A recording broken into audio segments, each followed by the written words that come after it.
তৃণমূলটা আমি কবে থেকে বলছি তৃণমূলটা উঠে যাবে, এবং তৃণমূল যত তাড়াতাড়ি উঠে যায় পশ্চিমবাংলার তত মঙ্গল।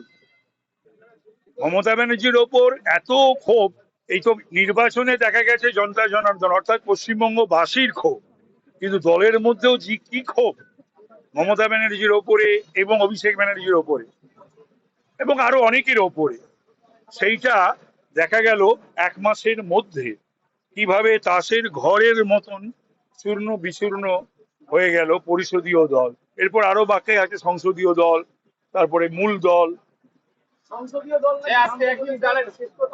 সব ভেঙে চুরমার হয়ে যাবে, হয়ে যাওয়া উচিত। তৃণমূলের মতন দল না থাকাই ভালো। একটা প্রশ্ন ঘোরাফেরা করছে, জানতে চাইছে অনেকে, যেহেতু আপনি পরিষদীয় রীতি অনেকের তুলনায় অনেক বেশি অভিজ্ঞ, যারা এক্সপেলড হওয়া বিধায়ক রয়েছেন তারা কি বিরোধী দলনেতার পদ পাওয়ার ক্ষেত্রে তাদের কোনো কি বাধা থাকে না থাকে না? এক্সপেলড তো হয়েছে পার্টি থেকে। পরিষদীয় দলে যদি বেশিরভাগ বিধায়ক চায় তাহলে পরে তাকে তার না হওয়ার পেছনে কোনো কারণ আমি এখনো পর্যন্ত খুঁজে পাচ্ছি না। তার কারণ আগেরটা যেটা ছিল সেটা থেকে এটা ব্রেক অ্যাওয়ে গ্রুপ, সেটার সঙ্গে এটার কিন্তু সেই অর্থে মিল নেই। এটাতে তো মমতা ব্যানার্জি সই নেই, বক্সির সই নেই, অভিষেকের সই নেই। তো তাহলে পরে এসব যারা জানে না তাদের অন্তত আপনারা এটা বলুন, যারা পরিষদীয় রীতিনীতি জানে না তারা যেন একটু জেনে টেনে নেয়, একটু বুঝে টুঝে নেয়।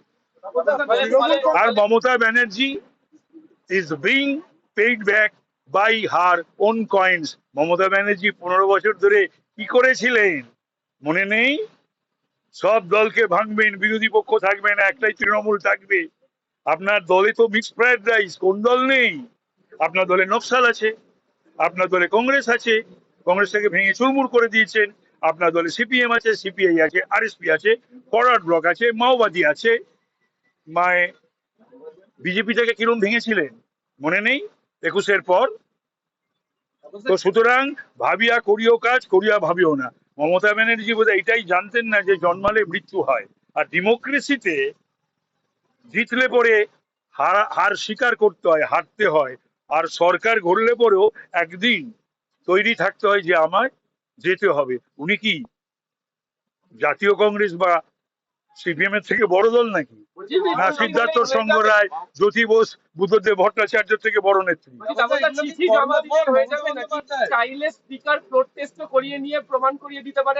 হ্যাঁ হ্যাঁ ঠিক, এটাও এটা ভালো কথা বলেছে, এটা আমার বলা উচিত ছিল। ঠিকই বলেছে, প্রয়োজন পড়লে ওদেরকে দাঁড় করিয়ে গুনে নিয়ে ফ্লোর টেস্ট করেও করে দিতে পারে। তার কারণ বিকজ ইউ নো যা আছে রুলস রেগুলেশন সে তো আছেই। তাছাড়া এই ধরনের যখন কোনো কিছু ঘটে, কারণ তৃণমূল কংগ্রেস বলে একটা দল থাকবে এটা ভেবে বালা সাহেব আম্বেদকর সংবিধান লেখেনি।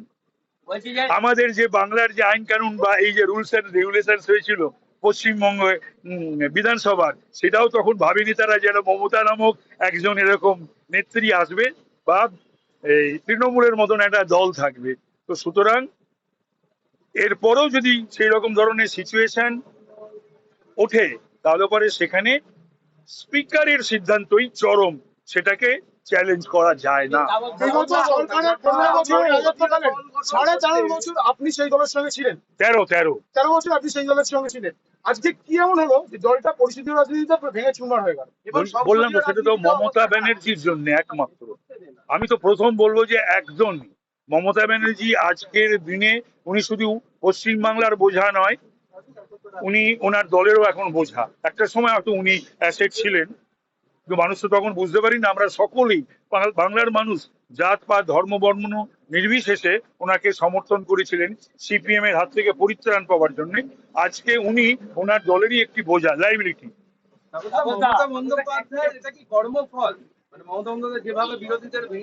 যারা কর্মফল মানে, ধর্ম মানে, ঈশ্বর দেবদেবী মানে, তাদের কাছে তো এটা কর্মফল এই জীবনই তো পেতে হবে, পাচ্ছে। 23 জন সাংসদ তারা আলাদা করে বৈঠক শুরু করেছেন এবং শোনা যাচ্ছে যে লোকসভার অধিবেশনের ঠিক 3 দিন আগে তারাও আলাদা ব্লক করে চলে যাবে। অভিষেককে মেনে নিয়ে, ওকে নেতা মেনে নিয়ে স্ট্যান্ডিং ওভেশন দাও মমতা আবার বলছেন। অভিষেককে মেনে নিয়ে যাদের সেলফ রেসপেক্ট রয়েছে বা যাদের ডিগনিটি বোধ রয়েছে, তাদের পক্ষে দলে কি বিধানসভায় আর লোকসভায় কাজ করা তো কঠিন বটে। ববি করবো করবো বলছে কেন? ববি করে দিচ্ছে না কেন? ববির করে দেওয়া উচিত। করবো করবো করছে কেন? খুব ক্ষতি হচ্ছে, অনেক ক্ষতি ববি করে দিয়ে গেছে।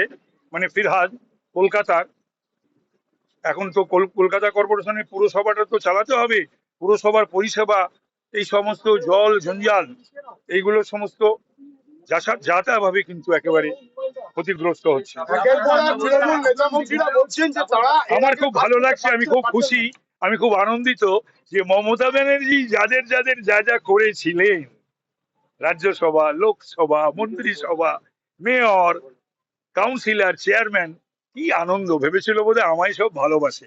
আমি তৃণমূলে থাকতে বলেছিলাম, একবার না একাধিকবার, তোমরাও জানো যে তৃণমূল ভালোবেসে কেউ করতে আসেনি, মমতাকে ভালোবেসে কেউ করতে আসেনি। আজকে সেই ফল মমতা ব্যানার্জি পাচ্ছে।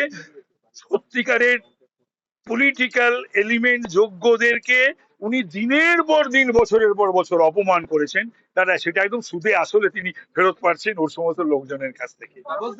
আজকে কোথায়? আজকে উনি এখানে বসছেন, ওনার সব ভাইরা বোনেরা কোথায়? ধর্নায় 6 জন এমএলএ আর 5 জন সাংসদ। আমার এটাতে খুব, আমি এত আনন্দ পাচ্ছি না, আমি বলে বোঝাতে পারবো না, এত খুশি আমি, আমার প্রাণটা ভরে যাচ্ছে। আমি এই দিনটার জন্য আমি অপেক্ষা করছিলাম। যাবেই তো, রাজ্যটাকে তো শওকত মোল্লা, জাহাঙ্গীর, কেষ্ট মন্ডল, তারপরে হচ্ছে শেখ শাহজাহানদের হাতে তুলে দিয়েছিল মমতা।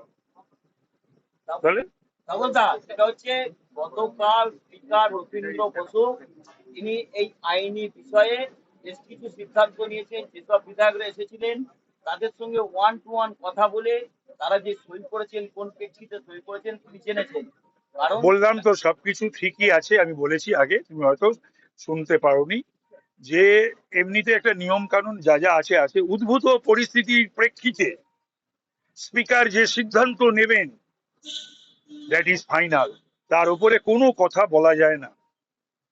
বিগত সরকারের নেতা মন্ত্রী তারা বারবার করে বলছেন এখন যে তারা কাজ করতে পারছেন না, তারা কথা বলতে পারছেন না দলের অভ্যন্তরে, দলনেত্রীর কাছে তাদের বার্তা পৌঁছে দিতে পারছেন না, সেই কারণে তারা দল ছেড়ে দিচ্ছে। আইসোলেটেড ছিল, একটা কর্পোরেট আইপ্যাক, মমতাই বললো প্যাক প্যাক, আবার সেই আইপ্যাকে নির্ভর করলো। হ্যাঁ, তারপরে সে প্রতীকের বাড়িতে ছুটে যাচ্ছে, প্রতীকের অফিসে ছুটে যাচ্ছে। কারণ কথা হলো যে এত বড় নেত্রী, এত জনপ্রিয়, তার প্যাক প্যাক লাগবে কেন? এক। দুই হচ্ছে যে অভিষেক আর মমতা মিলে আইসোলেটেড করে দিয়েছিল দলটাকে মানুষের থেকে।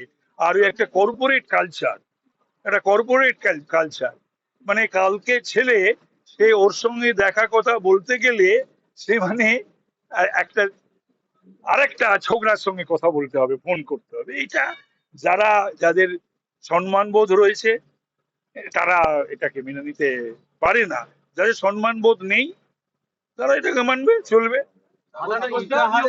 তৃণমূল কংগ্রেসের মোশাররফ দাবি করছেন গতকাল যারা নব্য তৃণমূলের নাম দিয়েছেন তাদের একাংশ আজকে নেতৃত্বের সঙ্গে যোগাযোগ করবে। তো ঠিক আছে, সে মানে তৃণমূল মোশাররফ তো সেদিন এসেছে রাজনীতিতে, আর একটু বয়স হোক, ও বুঝবে।